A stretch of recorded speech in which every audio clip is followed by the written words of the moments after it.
Bien-aimés frères et sœurs dans le Seigneur, c'est dans le nom qui est au-dessus de tout nom que je salue chaleureusement chacun de vous, tout en vous souhaitant des riches bénédictions de la part du Seigneur, et que ce que vous entendez dans ces émissions puisse vous apporter le salut, puisse vous apporter la vie éternelle. Parce que la Bible dit que la foi vient de ce qu'on entend vient de la parole de Christ, la parole ointe.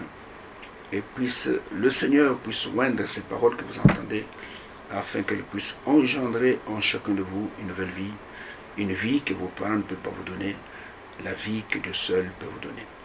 Ainsi, nous vous disons merci d'abord d'avoir accepté de vous asseoir derrière votre télévision pour pouvoir suivre ces émissions. Et si réellement vous avez un esprit correct, Dieu vous parlera, Dieu vous révélera davantage ce que nous disons dans ces émissions, et vous ne manquerez pas de rendre témoignage de ce que Dieu fait dans votre vie. D'ailleurs, ce serait très bon si tous ceux qui font des expériences dans nos émissions et en écoutant ce que nous disons, nous serons très heureux d'avoir vos témoignages. Et le numéro de téléphone est là sur l'écran. Il y a le WhatsApp. Vous pouvez nous contacter par WhatsApp pour nous donner un peu le témoignage de ce que ces émissions, ce que vous entendez ces émissions ont opéré dans votre vie. Notre problème, c'est que nous voulons que tous ceux qui entendent ces émissions puissent expérimenter le Seigneur, qu'ils puissent devenir de nouvelles créations en Christ et qu'ils puissent un jour témoigner que si je suis ce que je suis, c'est à cause de ces émissions que je suis donc à la télévision. Ainsi, nous avons notre boîte email, c'est taberkin@yahoo.fr. Vous pouvez nous écrire là-dessus, nous dire ce que vous ressentez quand ce que vous avez expérimenté. Et il y a le WhatsApp, il y a des numéros qui sont affichés. Nous serons très heureux de vous lire et nous vous répondrons aussi. Et pour vous montrer que nous ne prenons pas ça à la légère. Ainsi, que Dieu vous bénisse d'abord pour vos prières, que Dieu vous bénisse pour vos dons en argent, en espèces, et ce que vous faites pour que ces émissions puissent vraiment aller de l'avant, que nous puissions toucher chaque personne prédestinée, qu'elle soit dans un village, dans une ville, qu'elle soit en Europe, qu'elle soit en Afrique. Nous recevons parfois des messages qui viennent de loin, des gens qui nous suivent dans des pays où on ne peut pas imaginer. Et comme une fois, c'est un pasteur dans la ville de Lahore, au Pakistan, qui m'avait contacté, qui voulait même que je puisse visiter le rassembler là au Pakistan. Vous comprenez? Donc nous serons très heureux d'avoir de vos nouvelles. Et nous vous disons merci pour vos prières de tous les jours, pour que nous puissions avoir la force et tous les moyens nécessaires pour continuer à servir le Seigneur, et que Dieu vous bénisse richement pour cela, et qu'il vous rende en centuple tout ce que vous faites pour son œuvre. Ainsi, quelle que soit votre religion, quelle que soit votre communauté, nous n'avons pas de problème avec qui que ce soit. La Bible dit que nous n'avons pas à combattre contre la chair et le sang, mais contre les esprits méchants, contre les dominations, les autorités qui sont dans les lieux célestes, qui sont dans le monde des ténèbres, et qui combattent la vérité afin que les gens ne puissent pas connaître la vérité et qu'ils ne puissent pas être affranchis de l'esclavage du péché, de l'esclavage de Satan. Ainsi, vous tous qui aimez réellement la vérité, vous tous qui aimez son avènement, que la grande bénédiction du Tout-Puissant repose sur chacun de vous, et ne vous en faites pas. Dieu voit votre cœur, il va vous visiter, il va vous parler, il va vous révéler des choses que vous ne connaissez pas, et vous serez certainement, si vous persévérez, et vous allez avoir comme fruit de votre foi, et Dieu va vous prendre avec lui, et vous serez avec tous les saints quand il y aura l'enlèvement, vous serez scellés du Saint-Esprit, vous serez avec tous les saints, donc quand ils viendront, donc dans la gloire. Ainsi, que Dieu vous bénisse, quel que soit l'endroit que ces émissions vous atteignent, que vous soyez en Afrique, que vous soyez en Europe, que vous soyez en Amérique, que vous soyez au Proche Moyen-Orient, que vous soyez en Océanie, n'importe où vous êtes, et que le bénédiction du Tout-Puissant repose sur vous en écoutant sa parole, parce que la parole de Dieu ne vient jamais vide. La parole de Dieu, elle vient avec des bénédictions, et ces bénédictions, elles sont pour ceux qui aiment son avènement, ceux qui aiment sa parole, pas ceux qui aiment des interprétations, non. Et soyez attachés à la pure parole de Dieu, la parole qui n'a pas été manipulée par le main d'homme. Et quand vous croyez cela, les bénédictions du Tout-Puissant viendront sur vous. Ainsi, cramponnez-vous dans vos fauteuils, prenez de quoi écrire, de quoi enregistrer. Enregistrez, multipliez, partagez. Vous avez notre autorisation pour cela. Il n'y a pas de droit d'auteur ici. le droit d'auteur, c'est Dieu qui est l'auteur de tout ce que nous faisons. Ainsi, que Dieu vous bénisse et qu'il vous accorde les choses les meilleures et que la grâce du Tout-Puissant soit sur chacun de vous. Merci de nous accorder votre attention. Que Dieu vous bénisse.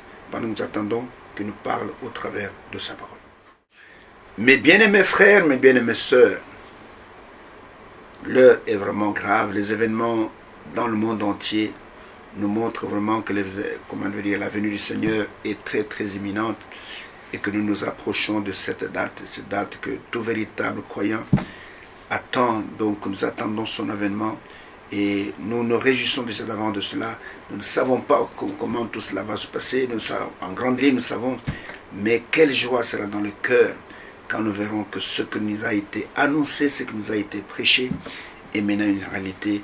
Quand nous nous retrouverons entourés de tous les saints, de tous les âges, en train de monter, et que nous allons nous mordre le doigt en disant est-ce que c'est la réalité, est-ce que c'est l'enlèvement qui est arrivé?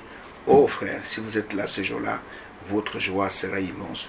Il n'y aura pas de tristesse, il n'y aura pas de pleurs, parce qu'il va essuyer nos larmes, nous serons avec lui. Ainsi, dans ces émissions, nous vous parlons de, oh mon bien-aimé frère, de la voix de Dieu dans ces derniers jours. Nous vous parlons du dernier message, le message biblique, qui est envoyé à toutes les nations avant que ce jour glorieux n'arrive, qui est suivi aussi d'un jour terrible, le jour de colère. Mais avant que la colère ne s'abatte sur la terre, il faut d'abord que l'épouse soit enlevée. Ainsi que la grâce Tout-Puissant repose sur chacun de vous, et que Dieu, dans sa grâce, vous fasse grâce, qu'il puisse vous attirer à lui, pour vous épargner du carnage qui va bientôt arriver sur la terre. Ne vous en faites pas. L'homme est en train de faire beaucoup de choses. Il est en train de faire des bombes atomiques, des bombes à hydrogène. Mais tout cela, c'est pour sa destruction. Parce qu'il est en train de manger toujours à l'arbre de la connaissance du bien et du mal. C'est cet arbre-là, un arbre mélangé, un arbre qui semble faire du bien, mais de l'autre côté, il vous tue. Et quand Ève a été trompée par Satan, qu'elle a pris de cet arbre pour en manger, voilà où nous en sommes. Nous avons plein de cimetières dans le monde entier. Nous avons plein des hôpitaux pour les malades. Nous avons plein de guerres partout. Les gens s'entretuent. Les gens s'entrebombardent. Mais bientôt, tout cela prendra fin, du moins pour les élus. Et ils seront emportés. Et pendant que le Seigneur va nettoyer cette terre, il va la brûler. Il va brûler. Toutes ces armes-là vont exploser. Et après, la Bible dit qu'heureux les débonnaires, car ils hériteront la terre. Et nous sommes en train de parler d'Abraham et de sa postérité après lui. Et nous avons montré que sa postérité le servira.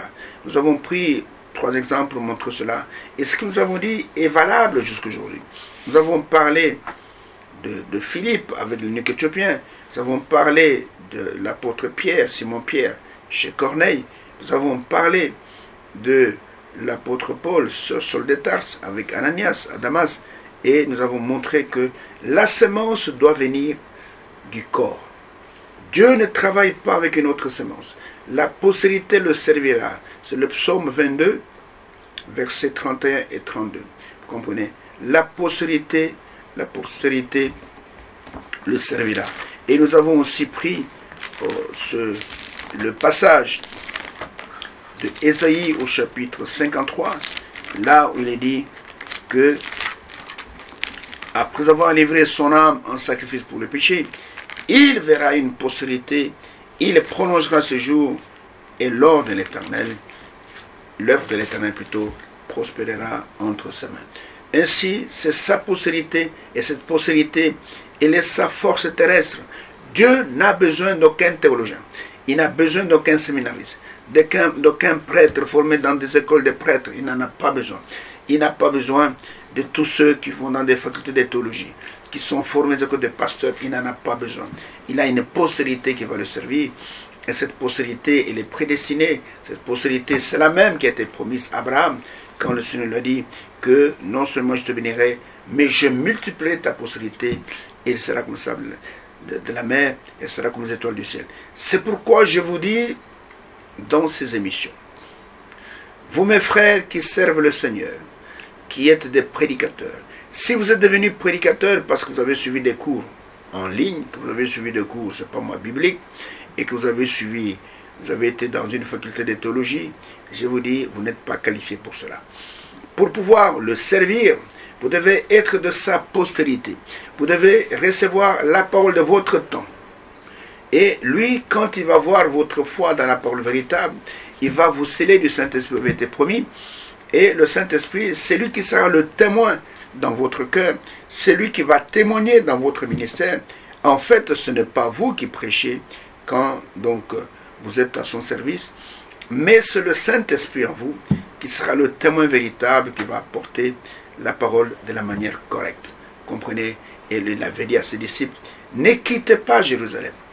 Demeurez à Jérusalem jusqu'à ce que vous serez revêtus de la puissance d'en haut. Pas de la puissance de séminaire, pas de la puissance des théologiens, de la puissance d'en haut. Et cette puissance, il n'y a que lui qui la donne.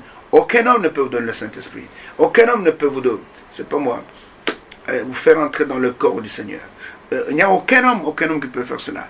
Il n'y a que lui, comme Jean-Baptiste a dit, Seigneur, moi je les baptise d'eau, mais que toi tu peux les baptiser du feu et du Saint-Esprit.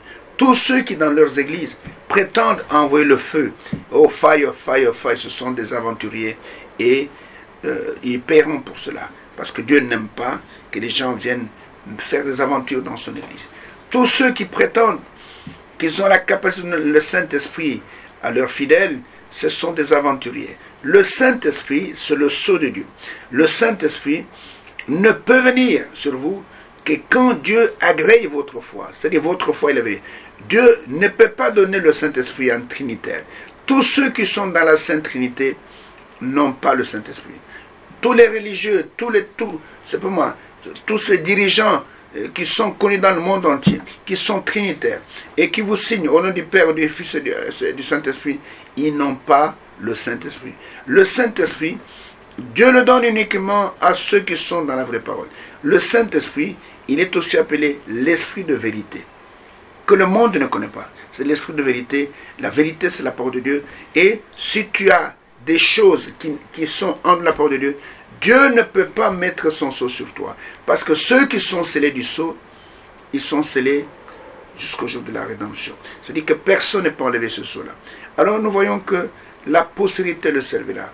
Et nous voyons que l'ange a mené Philippe vers l'eunuque éthiopien, mais la sémence était avec Philippe, celui qui a apporté la sémence à l'eunuque éthiopien, qui est rentré chez lui avec la vie.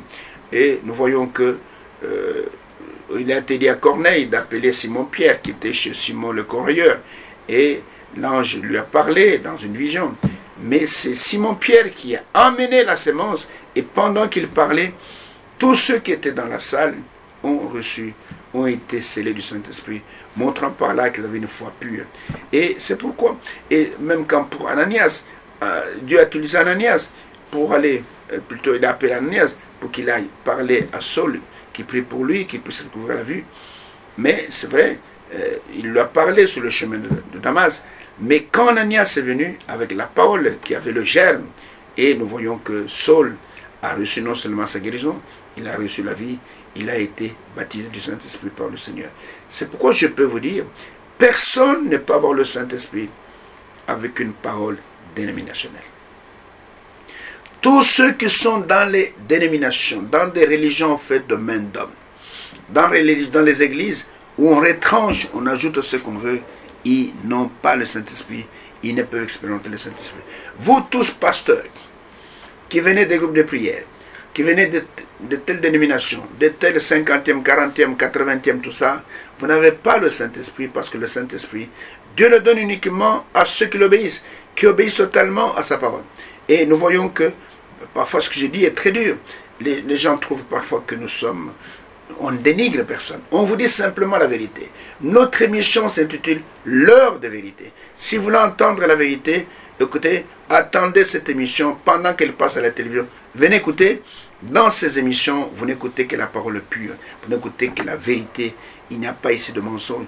Tout ce que nous disons est basé sur les Saintes Écritures. Montre-moi un seul passage de la Bible où Dieu a ordonné qu'on fasse une école de théologie, qu'on fasse une école c'est pour moi, un séminaire pour former ceux qui vont devenir des futurs prédicateurs, des futurs serviteurs de Dieu. Ça n'existe pas. Vous comprenez? Ici, Dieu, il appelle, Dieu, il met sa parole.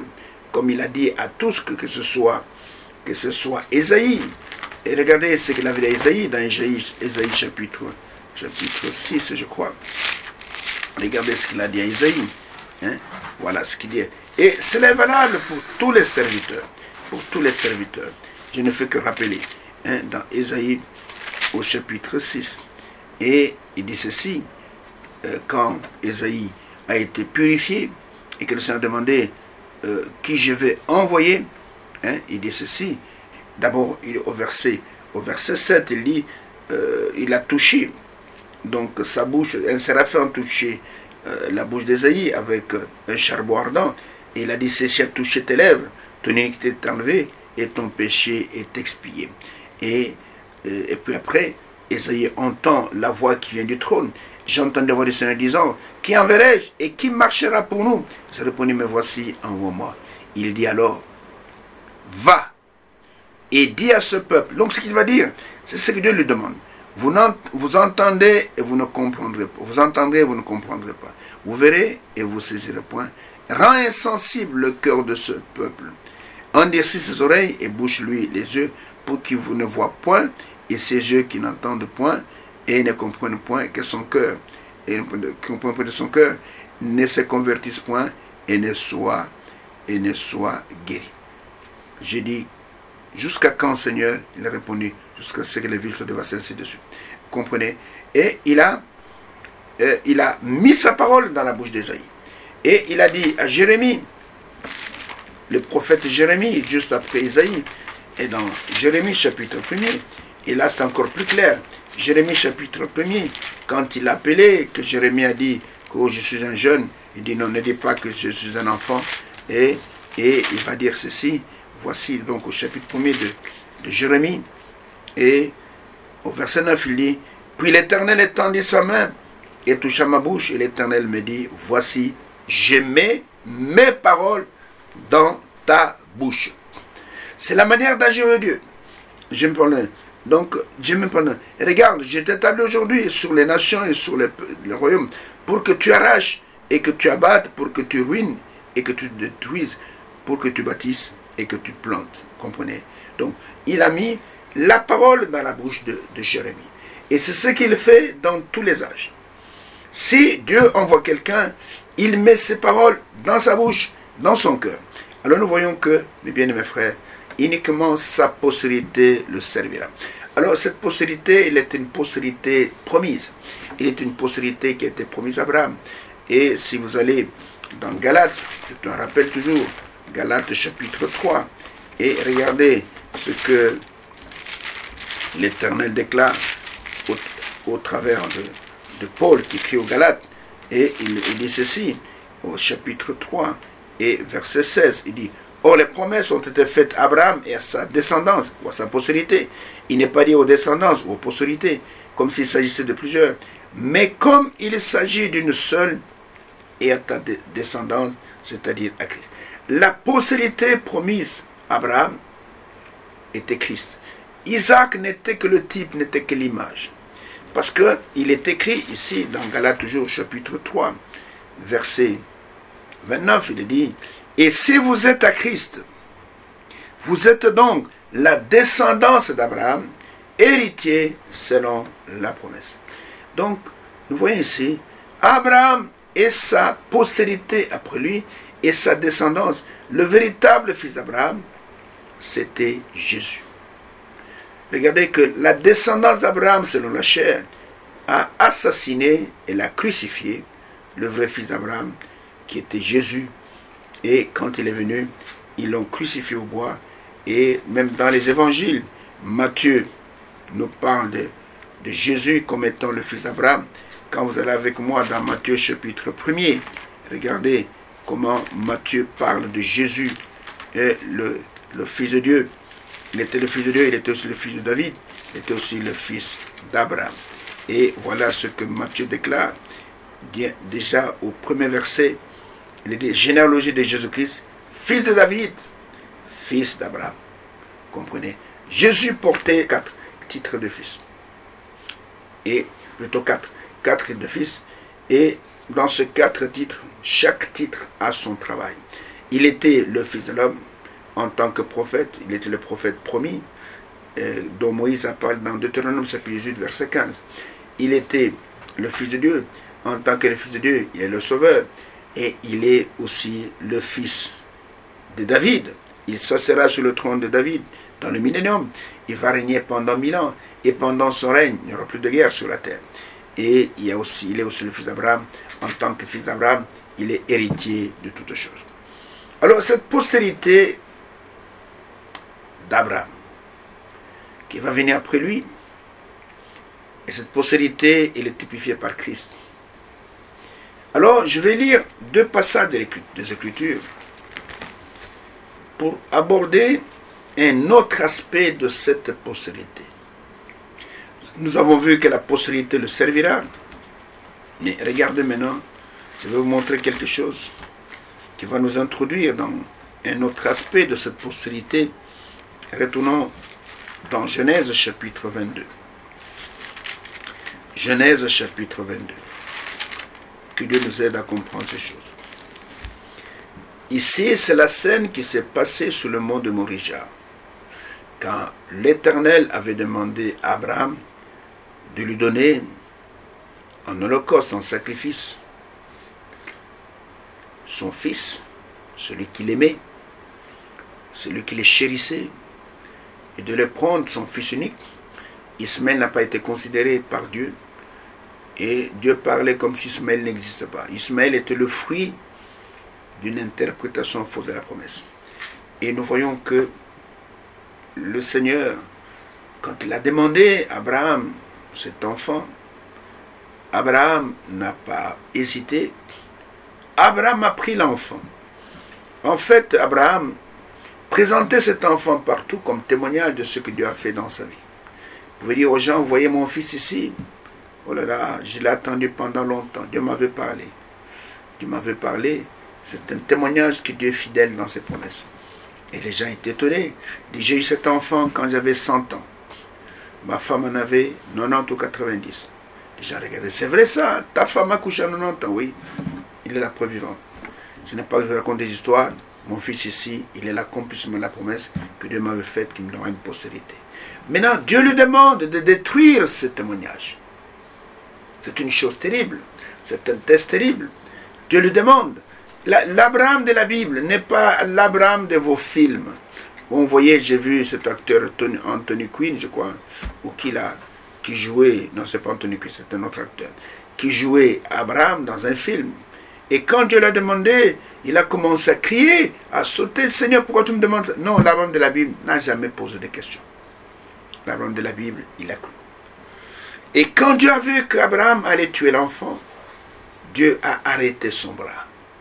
Il dit, Abraham, Abraham, je sais maintenant que tu crains Dieu et que tu ne m'as pas refusé ton fils, ton unique, celui que tu aimes. Alors, ne fais rien, enfant. Et Abraham s'est retourné derrière. Il a d'abord délié Isaac. Et quand il a regardé derrière lui, il a vu un bélier qui n'existe pas il y a 5 minutes, mais qui était là, retenu dans des buissons, dans les cordes. Et Abraham est allé chercher le bélier. Et le bélier, il typifie Christ. Le bélier, c'est un mouton mâle. Et il a sacrifié, lui et Isaac ont sacrifié le bélier. Ils ont adoré, ils ont remercié le Seigneur. Parce que et Abraham a appelé cet endroit-là, il a appelé Yahweh Jireh. Et vous comprenez, parce que l'Éternel avait pourvu. Il avait pourvu quoi? Il avait pourvu d'un sacrifice. Ok? Il a appelé cet endroit Yahweh Jireh parce que là où il n'y avait pas de sacrifice, l'Éternel a donné un sacrifice. Là où il n'y avait pas de bélier, le bélier était là. Alors nous comprenons par là que Dieu, quand il a vu la foi de cet homme, Dieu admirait la foi de cet homme. Et Dieu, pour la seconde fois, après qu'Abraham ait donné le sacrifice, il va crier de haut des cieux. Lisons maintenant dans Genèse chapitre 22, verset 15 à verset 18. Et là il est écrit, l'ange de l'Éternel appela une seconde fois Abraham des cieux. Et l'ange de l'Éternel, c'est l'Éternel lui-même. et dit, je le jure par moi-même, parole de l'Éternel, parce que tu as fait cela, et que tu n'as pas refusé ton fils et ton unique, je te bénirai, et je multiplierai ta postérité, comme les étoiles du ciel, et comme le sable qui est sur le bord de la mer. Et ta postérité, écoutez, possédera la porte de ses ennemis. Toutes les nations de la terre seront bénies en ta postérité, parce que tu as obéi à ma voix. Quelle promesse merveilleuse! Toutes les nations de la terre, sans exception, qu'elles soient en Afrique, qu'elles soient en Europe, qu'elles soient, seront bénies en ta postérité. Uniquement ta postérité. Pourquoi? Parce que tu as obéi à ma voix. Alors, si aujourd'hui, nous pouvons nous déclarer fils d'Abraham, c'est au travers de Christ. Tous ceux qui ne sont pas en Christ n'ont rien à voir avec cette postérité. Je sais qu'il y a des religions qui se réclament étant d'Abraham, mais il n'y avait pas de bénédiction dans Ismaël. Non. Il n'y a jamais de bénédiction au travers d'Ismaël. Mais toutes les bénédictions sont en Jésus.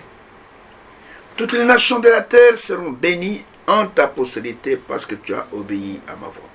Alors, l'aspect que je voulais vous montrer, sur lequel nous allons parler pendant quelques jours, pendant quelques émissions, c'est cette promesse qui est faite à Abraham, que ta postérité, elle possédera la porte de ses ennemis. En langage plus clair, pour ceux qui ne comprennent pas ce langage, posséder, c'est-à-dire se vaincre. C'est-à-dire que, quand l'ennemi viendra, qu'il vienne pendant la nuit, qu'il vienne pendant la journée, qu'il vienne dans le monde visible et invisible, et ta postérité, elle sera toujours victorieuse. La postérité possédera, c'est-à-dire vaincra toutes les portes de l'ennemi. Que l'ennemi vienne dans la magie, la postérité le vaincra. Que l'ennemi vienne dans la sorcellerie, la postérité le vaincra. Que l'ennemi vienne dans toutes les formes, au travers de la science, la postérité le vaincra. Et nous voulons montrer dans ces émissions que nous allons avoir pendant ces quelques jours, que cette postérité, la même postérité avec laquelle l'œuvre de l'Éternel va prospérer, cette postérité, elle possédera, elle sera vainqueur dans toutes les batailles. Jésus est venu sur la terre, Jésus a été vainqueur dans toutes les batailles. Même quand Satan est venu lui-même pour le tenter, il a été toujours vainqueur. Et la Bible dit que nous sommes plus que vainqueurs au travers de celui qui nous a aimés, et c'est-à-dire au travers du Seigneur Jésus-Christ. Alors je voudrais dire ceci, mes bien-aimés frères, mes bien-aimées sœurs. Nous allons comprendre pourquoi et comment cette possibilité est toujours vainqueur. C'est-à-dire que si un sorcier, par exemple, un magicien, va s'attaquer à cette possibilité, écoutez-moi bien, c'est pour sa perte. Parce qu'il va y laisser quelques plumes. Un sorcier, un magicien, qui complote contre une semence d'Abraham, qui fait des projets, ce sorcier, il finira mal. Parce que cette postérité, elle est comme la prunelle de l'œil de Dieu. C'est-à-dire que, quand tu vas maintenant, pour attaquer cette postérité, c'est comme si tu prenais ton doigt, tu le mets dans l'œil de Dieu. Et quand tu mets dans l'œil de Dieu, cela provoque la colère de Dieu et tu seras totalement détruit. Ta postérité, elle possédera. Elle sera toujours victorieuse. Cette postérité, personne ne pourra la vaincre. Vous comprenez? Ta postérité, elle possédera la peau de tous ses ennemis. Que ce soit des magiciens, que ce soit des sorciers, n'osez pas vous attaquer à cette postérité. Vous allez y laisser des plumes. Vous savez, au début de ma foi, on avait beaucoup de zèle. Et j'ai témoigné de ma foi, j'ai témoigné de ce que j'ai reçu comme parole. Et c'était dans la ville d'Issiro, en RDC, qui s'appelle avant Police. Et je ne savais pas que les sorciers du coin, les magiciens du coin, étaient très mécontents de cela. Et une nuit, ils sont venus pour me détruire, pour détruire mon compagnon de route que j'avais à ce moment-là.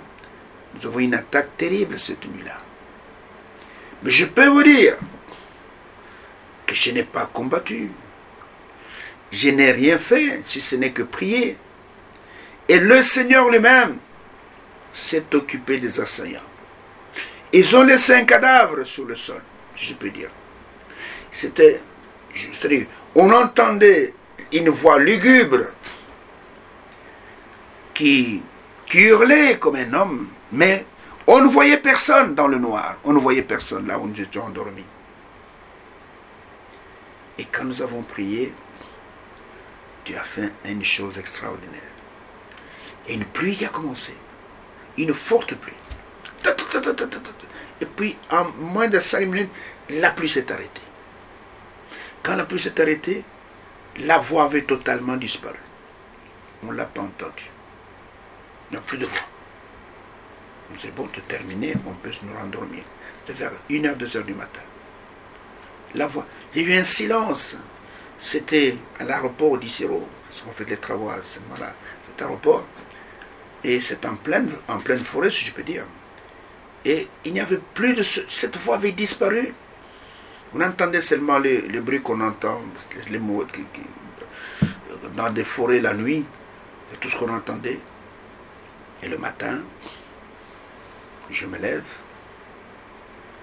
je sors de la chambre, et je vois que devant la maison, il y a une foule. Je suis sorti par derrière, demander qu'est-ce qui se passe là-devant. Et ma sentinelle me dit, patron, il y a un animal qui est mort là-devant, juste devant la porte. Et il me dit, cet animal-là, c'est un animal que les magiciens, les sorciers envoient. Quand il vient, il faut que quelqu'un meure dans la maison. C'est la première fois que cet animal vient et qu'il meurt. Tous les villageois sont venus. Ils ont dit, on n'a jamais vu ça. Votre Dieu, vraiment, il est puissant.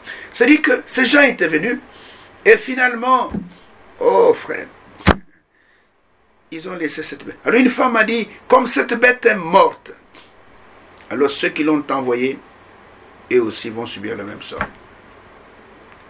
Et j'ai quitté Issiro quelques jours après pour aller vers Bouta. Et là, sur la route, c'est un léopard qui est sorti, frère. Oh, nous avons un Dieu merveilleux. Et le léopard était sur la route, en train de me regarder. C'était la nuit encore, vers minuit. Je roulais, j'avais un peu sommeil, mais quand j'ai vu le léopard, je me suis réveillé. J'ai dit à mes compagnons, nous avons de la visite. Et regardez devant vous. On a vu le léopard. En plein milieu de la route, en train de nous attendre. J'ai dit à mes compagnons, montez toutes les vitres. On va voir aujourd'hui de lui et de nous qui sera vainqueur. Et j'ai foncé sur le léopard. Il avait plu, la route était glissante. On pouvait faire des tonneaux. Je n'ai pas regardé ça. J'ai commencé à le suivre. Il a commencé à fuir. Il voulait sortir de la route. Il était du côté gauche. Il a commencé à traverser. Je l'ai suivi avant qu'il ne sorte de la route. Je l'ai ramassé. Il est tombé. Je suis monté dessus. Mon compagnon de route me dit, ah, je vais prendre la peau. On fait marche arrière. Pas de léopard. Non, plus rien. J'ai vécu ces choses-là. C'est pourquoi je vous dis que sa postérité, elle possédera la porte de ses ennemis. Quiconque s'attaque à cette postérité, vous qui murmurez, qui calomniez cette postérité, c'est pour votre perte. Quiconque s'avancera. Et regardez ce que lui-même a dit à propos de sa postérité, à propos de ses serviteurs. Prenez avec moi Ésaïe 54. Ésaïe 54. Là, il est dit, commençons par le verset 13. Tous tes fils seront disciples de l'Éternel. Pas des membres de communauté. Non. Tous tes fils seront disciples de l'Éternel. Ils seront enseignés par l'Éternel. Et grande sera la prospérité de tes fils. Tu seras affermi par la justice. Bannis l'inquiétude, car tu n'as rien à craindre. On s'adresse à la postérité. Et la frayeur, bannis aussi la frayeur, car elle n'approchera pas de toi. Si l'on forme des complots, cela ne viendra pas de moi. Quiconque se liguera contre toi, écoutez, tombera sous ton pouvoir. Voici, j'ai créé l'ouvrier qui souffle le charbon au feu et qui fabrique une arme par son travail. Mais j'ai créé aussi le destructeur pour la briser. Toute arme forgée contre toi sera sans effet. Amen. C'est la promesse faite à la postérité. Et toute langue qui s'élèvera en justice contre toi, tu la condamneras. Qui parle de n'importe quoi. Tel est l'héritage des serviteurs de l'Éternel. Je peux dire de sa postérité. Tel est le salut qui leur viendra de moi. Dit quoi? L'Éternel. Pas un évêque, c'est pas moi, un archevêque.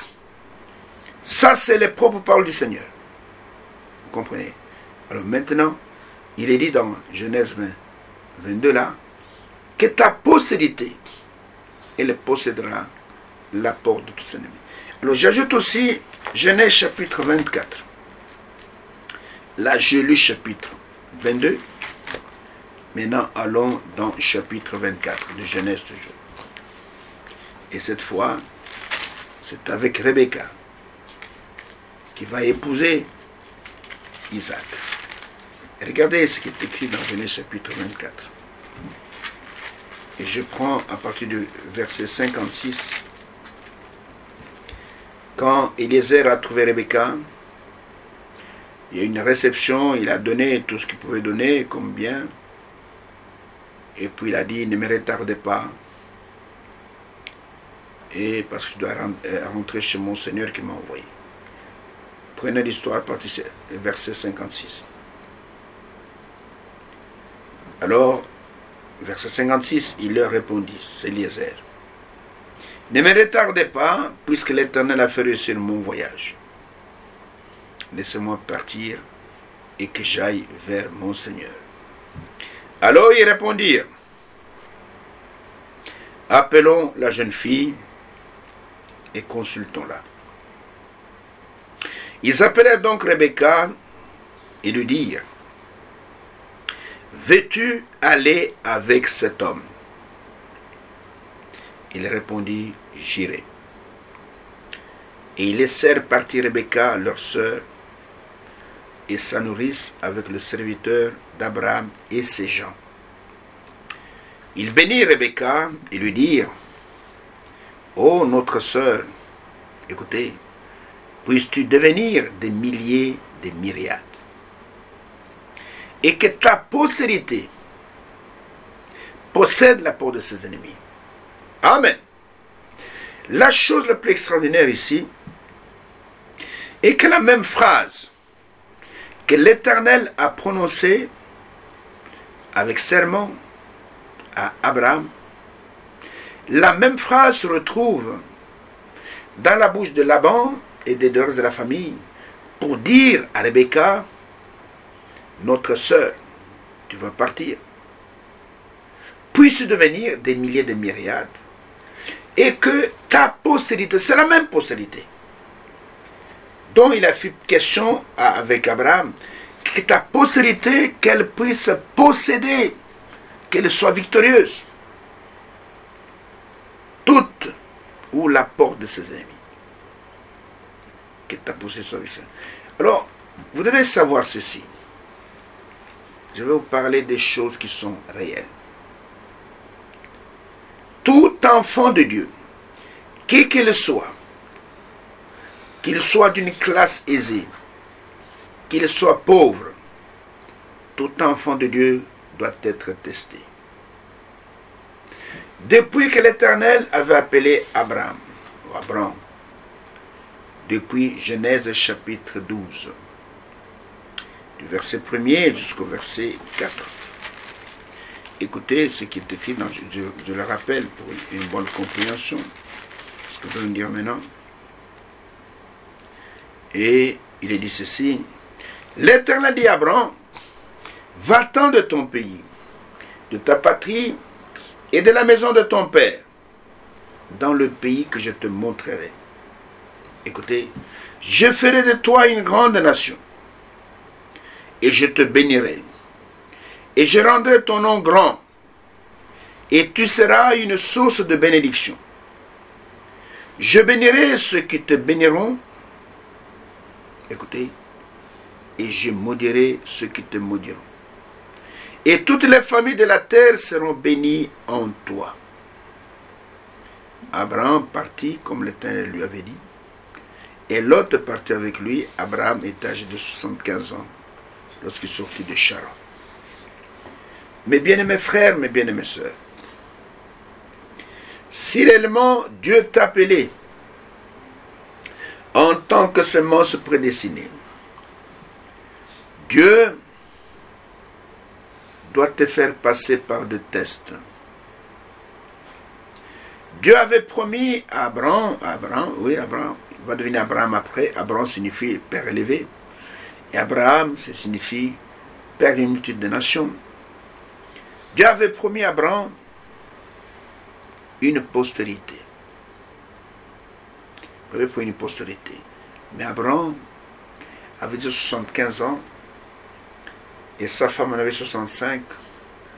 Abraham n'avait pas d'enfant. Et Dieu promet une postérité, une sémence, une descendance à cet homme, dont la femme, la matrice avait déjà séché. Il n'était plus en état d'avoir des enfants. Il ne voyait plus ces périodes. C'était dépassé depuis longtemps. Et Dieu dit, la possibilité que je vais te donner, non seulement il sera comme le sable qui est au bord de la mer, non seulement il sera comme les étoiles qui sont dans le ciel, mais le monde entier sera béni au travers de cette postérité. Toutes les nations de la terre, toutes les familles de la terre seront bénies en toi, en quelque sorte, au travers de ta postérité. Et pour qu'il puisse entrer en possession de la promesse qui lui a été faite, Dieu devait faire passer Abraham par des tests. Mon bien-aimé frère, ma bien-aimée sœur, nous sommes détenteurs de promesses extraordinaires. Nous sommes détenteurs qu'un jour nous serons enlevés. C'est une promesse que Dieu nous a faite. Nous sommes détenteurs de la promesse qu'il y aura des noces dans le ciel, même s'il y en a qui ne croient plus à ça. Nous sommes détenteurs de la promesse qu'il y aura un enlèvement qui sera une réalité, pas de la philosophie où nous sommes déjà enlevés. Non, nous allons réellement revêtir des corps immortels et nous allons quitter cette terre. Ceux qui sont morts en Christ vont ressusciter. Ils auront des corps merveilleux, des corps incorruptibles. Ceux qui sont vivants, ils vont expérimenter la transmutation de leur corps. Ils vont aussi être enlevés ensemble avec les ressuscités. Nous allons traverser toutes les planètes sans fusée, sans masque à gaz, sans quoi que ce soit. Et nous serons reçus dans le ciel même, qui vont nous servir. Les anges vont nous servir. Nous serons la reine du roi. Toutes ces promesses-là, elles ont leur accomplissement. Mais regardez, Abraham, avant d'arriver à l'accomplissement de la promesse, Dieu le fait passer par des tests. C'est ce qu'il fait avec chacun de nous. Si tu dis que tu es un enfant de Dieu, ta foi doit être testée. Avant que Dieu ne te donne le Saint-Esprit, il doit tester ta foi pour voir si la foi que tu as est la véritable foi. Tout véritable fils de Dieu doit passer par le test. Il n'y a personne qui sera exempt du test. Vous comprenez? Dieu doit vous tester. Et Abraham, il a fallu qu'il passe par les tests. Il fallait qu'il puisse triompher dans ces tests. Les tests avant les portes promises. Les tests avant d'entrer en possession avec ce que Dieu lui avait promis. Et Dieu, quand il fait une promesse à quelqu'un, si tu es réellement la postérité d'Abraham, ce qui s'est passé avec Abraham, qui est devenu après Abraham, doit se passer de même avec toi. Souvent les gens pensent que quand on devient chrétien, tout va bien. Quand on devient chrétien, oh, donc nous devenons des enfants gâtés de Dieu. Nous n'avons rien à faire, Dieu s'occupe de tout. Devenons un peu des enfants gâtés, des enfants choyés de Dieu. Mais je peux vous dire ceci à cette heure, mon frère. Quand nous devenons des chrétiens, en fait, nous sommes enrôlés dans une armée. Nous devenons chrétiens, c'est pour combattre. Nous entrons dans la bataille. Et dans cette bataille, nous serons testés, nous serons éprouvés. Les épreuves, hein, c'est notre nourriture quotidienne. Dans 1 Pierre chapitre 4, voilà ce que Pierre déclare. 1 Pierre chapitre 4. Et ça peut sembler bizarre, hein, que un serviteur de Dieu comme Pierre parle comme ça. 1 Pierre chapitre 4, commençant par le verset 12. Il est dit, mes bien-aimés, ne trouvez pas étrange d'être dans la fournaise de l'épreuve, comme s'il vous arrivait quelque chose d'extraordinaire.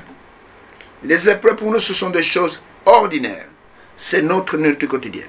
Réjouissez-vous au contraire de la part que vous avez aux souffrances de Christ, afin que vous soyez aussi dans la joie et dans l'allégresse lorsque la gloire apparaîtra. Si vous êtes outragés pour le nom de Christ, vous êtes heureux. Parce que l'Esprit de gloire, l'Esprit de Dieu repose sur vous.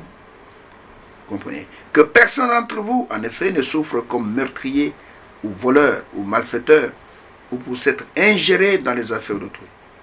Mais si quelqu'un souffre comme un chrétien, qui n'en ait pas honte, et que plutôt il glorifie Dieu à cause de ce nom.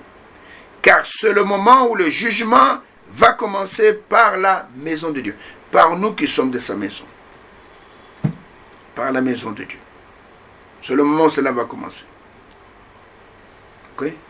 Or, si c'est par nous qu'il commence, quelle sera la fin de ceux qui n'obéissent pas à l'évangile? Et si le juste se sauve avec peine, que deviendront l'impie et le pécheur? Ainsi que ceux qui souffrent selon la volonté de Dieu remettent leur âme au fidèle Créateur en faisant ce qui est bien. Et nous voyons, mes bien-aimés frères, qu'en tant que chrétiens, nous devons passer par la fournaise de l'épreuve. Et Dieu, quand il fait une promesse à quelqu'un, il doit d'abord tester cette personne. Il doit tester la personne pour voir si elle est digne de recevoir la promesse qu'il a faite. Et s'il est digne d'entrer en possession de cela. Et Dieu, il fait cela. Avant d'accomplir sa promesse, il doit vous tester. Ne pensez pas, frère, que nous allons aller au ciel avec les mains en poche. Regardez que dans tous les 7 âges de l'Église, sachant que nous sommes dans le combat, Dieu a besoin de vainqueurs. Celui qui vaincra. Celui qui vaincra. Éphèse, celui qui vaincra. Smyrne, celui qui vaincra. Thyatire, celui qui vaincra. Comprenez? Pergame, celui qui vaincra. Sardes, celui qui vaincra. Philadelphie, celui qui vaincra. Et l'Odyssée, aujourd'hui, celui qui vaincra. Dieu doit tester pour voir si vous êtes digne de la promesse qu'il vous a faite. Et nous voyons que Abraham a été testé. Nous aussi, nous devons être testés. Alors quand nous devenons chrétiens, des choses bizarres nous arrivent. Parfois, vous êtes haïs sans cause. Parfois, dès que vous devenez chrétien, vous perdez votre travail. Quand vous devenez chrétien, parfois même votre femme vous quitte, ou bien il y a des gens de la famille qui se montrent contre vous. Gardez votre calme. C'est le test et vous devez vaincre ce test. Parfois, les enfants deviennent désobéissants. Gardez votre calme. Priez pour les uns et pour les autres. Si tu souffres comme chrétien, n'en aie pas honte. Et Dieu doit vous tester pour voir si vous êtes digne de recevoir la bénédiction qu'il a préparée pour vous. Bien qu'il avait promis à Abraham, il l'a fait passer par le test. Ainsi, il était promis à Abraham qu'il aura une postérité. Et qu'au travers de cette postérité, le monde entier sera béni. Vous voyez que nous sommes bénis au travers de Christ. Et il sera béni. Et que de cette postérité, et il va sortir une sémence au travers de laquelle le monde entier sera béni, la terre entière sera bénie, et c'est cette postérité qui est Christ. Et nous voyons qu'avant que cela ne puisse se réaliser, Abraham devait passer par des tests. Et pour notre joie, Abraham a été trouvé vainqueur dans tous les tests. La Bible dit dans Romains chapitre 4 qu'Abraham, sans douter de la promesse de Dieu, Romains chapitre 4. Regardez cette parole merveilleuse, avant que nous puissions terminer pour aujourd'hui. Et là où Dieu va dire à Abraham, il dit, verset 17, « Je t'ai établi père d'un grand nombre de nations, et il est notre Père devant celui auquel il a cru. Dieu qui donne la vie aux morts et qui appelle les choses qui ne sont point comme s'ils étaient. » Écoutez, c'est la foi d'Abraham. Espérant contre toute espérance. Il crut et devint ainsi le père d'un grand nombre de nations selon ce qui lui avait été dit. Telle sera ta postérité. Écoutez, et sans faiblir dans la foi, il ne considéra point que son corps était déjà usé, puisqu'il avait près de 100 ans, et que Sarah n'était plus en état d'avoir des enfants. Il ne doutant point par incrédulité sur la promesse de Dieu, mais il fut fortifié par la foi, donnant gloire à Dieu, et ayant la pleine conviction que ce qu'il promet, ce que Dieu promet, il peut aussi l'accomplir. C'est pourquoi cela lui fut imputé à justice.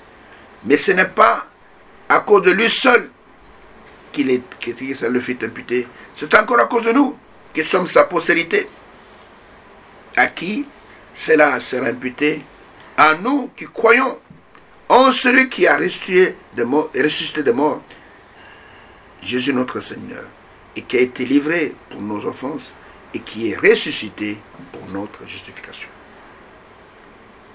Vous comprenez? Abraham a cru. Abraham ne douta pas par incrédulité. Il a persévéré jusqu'au bout. C'est pourquoi nous allons voir, au fur et à mesure que nous avançons, que sur le mont de Morija, quand Dieu a vu l'obéissance de cet homme, Dieu est descendu et Dieu a juré par lui-même. J'ai toujours dit, c'est une chose extraordinaire, que le Tout-Puissant jure devant un homme. On jure devant le supérieur. Voici que le supérieur jure devant un homme.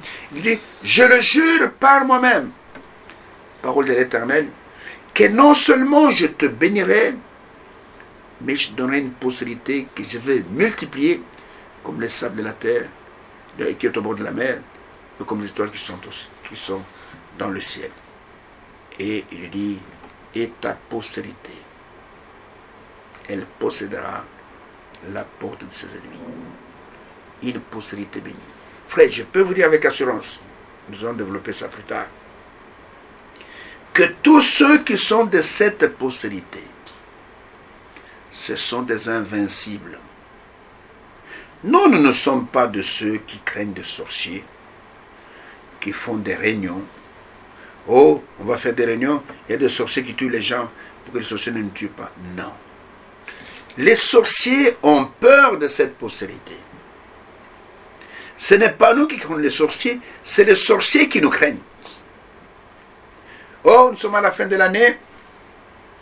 Alors, les sorciers font de, comment dire en lingal, les ristournes. Vous devez beaucoup prier pour passer à l'année suivante. La postérité d'Abraham, elle possédera. Vous mettez des pièges devant cette postérité, elle marche dessus. Il n'y a aucun mal qui va lui arriver. Vous montez des pièges, toute arme forgée contre cette postérité sera sans effet. Vous venez dans le monde des ténèbres, frère. Il y a eu même des magiciens qui ont monté des complots contre moi et qui ont perdu la vie. Vous comprenez? Cette postérité, on ne s'attaque pas à cette postérité. Si vous osez, vous allez avoir affaire à Dieu lui-même. Vous savez que la Bible dit dans les psaumes que l'ange de l'Éternel campe. Ce n'est pas qu'il passe, il campe autour de tous ceux qui le craignent, autour de sa postérité. Pour faire quoi? Pour les épargner de tous les dangers. Il est là. Vous venez, vous regardez, vous pensez que l'homme était seul, vous regardez là-bas, vous voyez un ange à côté de lui. Et quand il voit seulement cet ange-là, les gens s'enfuient. C'est maintenant, je parlais tout à l'heure. Ils étaient venus pour me nuire. C'est leur témoignage avant de mourir. Ils étaient venus. Et qu'est-ce qu'ils ont dit? Quand on a regardé le pasteur, il n'y avait pas moyen de s'approcher. Il y avait un feu qui l'entourait. Alors nous avons fui. Vous comprenez cela? Nous avons fui. C'est pourquoi ne craignez rien. Si vous avez cette postérité-là, le Seigneur a dit un jour à ses disciples, ne crains point, petit troupeau, car votre Père Céleste a trouvé bon de vous donner le royaume. Nous, notre problème, nous nous préparons pour l'enlèvement. Mais si un sorcier, un magicien vient sur notre chemin, il va perdre des plumes, parce que celui qui nous garde ne dort ni ne sommeille. Il s'appelle l'Éternel des armées. Et dans le Nouveau Testament, il a pris un nom. Ce nom, c'est le Seigneur Jésus-Christ. Ainsi que Dieu bénisse, qui vous accorde ces riches bénédictions, qui vous accorde le discernement des choses les meilleures. Et si vous avez aimé ce que vous avez entendu, alors je vous donne rendez-vous à l'émission prochaine et que sa postérité possède la porte de ses ennemis. Que Dieu bénisse et rendez-vous à l'émission prochaine.